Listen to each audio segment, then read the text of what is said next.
السلام علیکم ناظرین، آج ہم بات کریں گے گلگت بلتستان پر۔ کیا گلگت بلتستان پاکستان کا حصہ ہے، کشمیر کا حصہ ہے یا پھر بھارت کا حصہ ہے؟ ان تمام سوالات کے جوابات آپ کو آج کی اس ویڈیو میں ملیں گے۔ اگر دیکھا جائے تو ان سوالوں میں کئی سوال پیدا ہوتے ہیں، جیسا کہ اگر گلگت بلتستان پاکستان کا حصہ ہے تو پھر آج تک گلگت بلتستان کو پاکستان کے صوبہ خیبر پختونخوا میں شامل کیوں نہیں کیا گیا، یا پھر پاکستان کا صوبہ کیوں نہیں بنایا گیا؟ اور اگر گلگت بلتستان کشمیر کا حصہ ہے تو پھر یہ متنازع علاقہ ہے۔ ان تمام سوالوں کے جواب تاریخ کو، اقوام متحدہ کی قراردادوں کو مد نظر رکھتے ہوئے دیے جائیں گے۔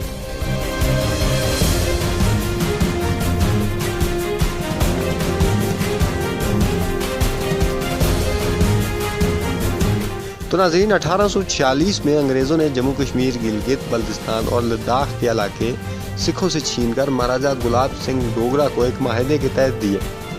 84,471 یا 84,971 مربع میل پر مشتمل یہ علاقے مہاراجہ گلاب سنگھ ڈوگرا کو نسل در نسل حکومت کرنے کے لیے دیے گئے۔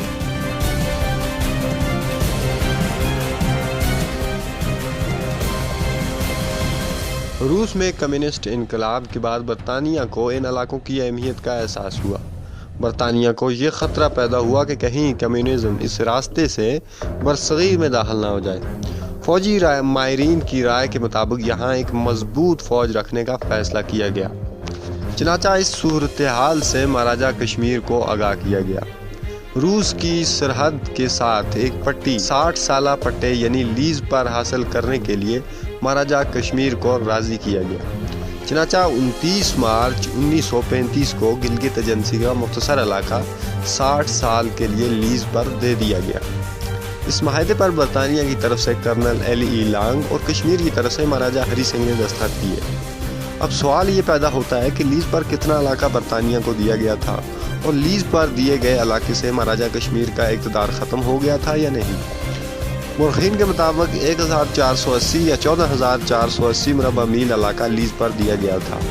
کشمیر کا سرحدی صوبہ جس میں گلگت بلتستان، لداخ شامل ہیں 63,554 مربع میل پر مشتمل ہے، اور گلگت کا 1,480 یا 14,480 مربع میل علاقہ لیز پر دیا گیا۔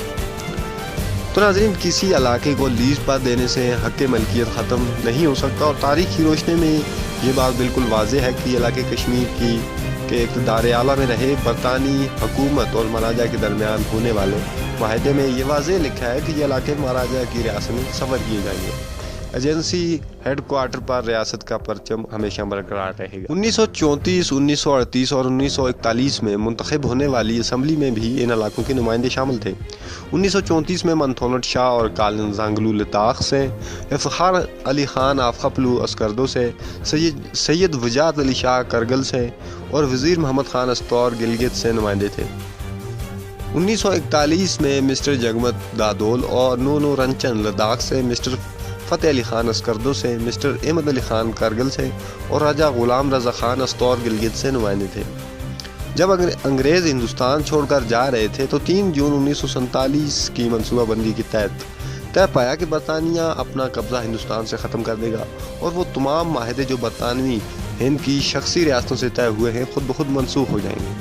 چنانچہ اسی اصول کے تحت معاہدہ گلگت بھی منسوخ ہو گیا، اور یہ طے پایا کہ وہ تمام علاقے جو برطانوی حکومت نے مہاراجہ کشمیر سے لیز پر لیے تھے 1 اگست کو حکومت کشمیر کو واپس کر دیے جائیں گے۔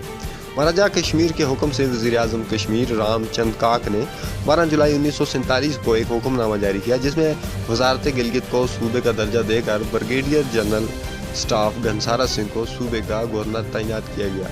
30 جولائی 1947 کو گھنسارا سنگھ نے گلگت پہنچ کر چارج سنبھال لیا۔ 1935 میں گلگت کے جو علاقے برطانوی حکومت کو لیز پر دیے گئے تھے، بالآخر 1 اگست 1947 کو عملی طور پر ان علاقوں پر مہاراجہ کی عملداری قائم ہو گئی۔ گلگت بلتستان کا علاقہ 1947 ہی میں آزاد کرا لیا تھا۔ یہ کامیاب جنگ وہاں کے مقامی لوگوں اور جو مسلم فوج تعینات تھی نے لڑی۔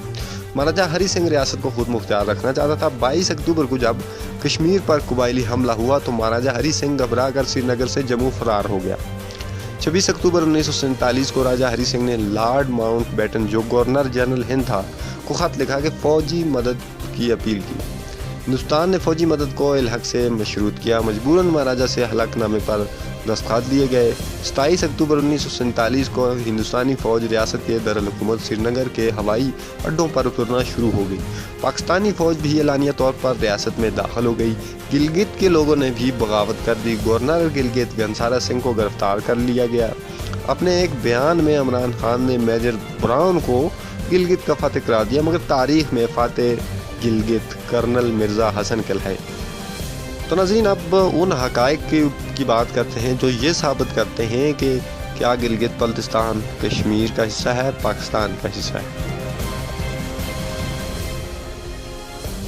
پاکستان کے مرکزی وزیر بمحکمہ نواب مشتاق احمد گورمانی مرحوم آل جموں کشمیر مسلم کانفرنس کے صدر چودھری غلام عباس مرحوم اور آزاد کشمیر کے صدر سردار محمد ابراہیم خان کے مابین آزاد کشمیر اور گلگت بلتستان پر متعلق معاملات کے بارے میں ہونے والے 15 شقوں پر مشتمل معاہدے کی شق نمبر A8 کے تحت گلگت بلتستان کے انتظامی اختیارات عارضی طور پر حکومت پاکستان کے پولیٹیکل ایجنٹ کو دیے گئے۔ اگر گلگت بلتستان پاکستان کے آئینی حصے ہوتے تو اس معاملے میں آزاد کشمیر کی حکومت اور مسلم کانفرنس جو اس وقت کشمیر کی حکمران پارٹی تھی کے صدر کے دستخط لینے یا ان میں فریق بنانے کا کوئی جواز نہیں تھا۔ سروے آف پاکستان کی طرف سے شائع ہونے والے سرکاری نقشوں اور ریاست کے دونوں حصوں کی حکومتوں کی طرف سے شائع کیے جانے والے ریاست جموں کشمیر کے نقشوں میں گلگت بلتستان کو ریاست جموں کشمیر کا حصہ دکھایا جاتا ہے۔ اقوام متحدہ اور اس کی ذیلی اداروں کی طرف سے شائع ہونے والے دنیا اور برصغیر کے نقشوں میں گلگت بلتستان کو ریاست جموں کشمیر کا حصہ دکھایا جاتا ہے۔ اقوام متحدہ اور عالمی بینک کے نقشوں میں گلگت بلتستان سمیت ریاست جموں کشمیر کو بھارت اور پاکستان دونوں سے الگ تھلگ دکھایا جاتا ہے، اور فٹ نوٹس میں یہ واضح کیا جاتا ہے کہ ریاست جموں کشمیر بھارت یا پاکستان کا حصہ نہیں ہے۔ ان نقشوں میں یہ وضاحت بھی کی جاتی ہے کہ نقشے کے فٹ نوٹس میں درج بھارت اور پاکستان کے رقبوں اور آبادیوں کے بارے میں دیے گئے اعداد و شمار میں ریاست جموں کشمیر کی آبادی اور رقبہ شامل نہیں۔ پاکستان کے موجودہ آئین سمیت جتنے بھی آئین پاکستان میں نافذ ہوئے، ان میں سے کسی ایک میں بھی گلگت بلتستان کو پاکستان کا آئینی حصہ تسلیم نہیں کیا گیا۔